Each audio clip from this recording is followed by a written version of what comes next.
حکومت نے 31 مارچ تک پیٹرول کی قیمت برقرار رکھنے کا فیصلہ کر لیا ہے۔ وزیر اعظم شہباز شریف نے قیمت برقرار رکھنے کی منظوری دے دی۔ مزید جانتے ہیں ڈان نیوز کے نمائندے طاہر شیرانی سے۔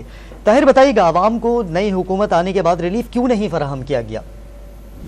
دیکھیں، جو اوگرا کی جانب سے عالمی منڈی میں خام تیل کی قیمت اور ڈالر کی قدر کے حساب سے جو سفارشات بھجوائی گئی تھی، اس کی وزیر اعظم نے منظوری دی ہے، اور اس حساب سے پیٹرول کی قیمت برقرار اور ہائی سپیڈ ڈیزل کی نئی فی لیٹر قیمت میں کمی کے بعد ₹1.77 کمی کے بعد ₹250.56 مقرر کی گئی ہے۔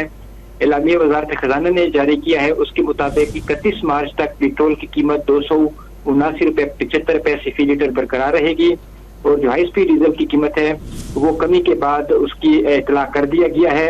12 بجے ہوتے ہی آج پیٹرول مصنوعات کی جو نئی قیمتیں ہیں اس کا اطلاع کیا گیا ہے، کیونکہ حکومت اوگرا کی سفارشات کو مد نظر رکھ کر قیمتوں کا فیصلہ کرتی ہے، اور جو عالمی منڈی میں خام تیل کی قیمت ہے اور ڈالر کی قدر ہے اس حساب سے قیمتوں کا تعین کیا جاتا ہے۔ جی طاہر، بہت شکریہ آپ کا۔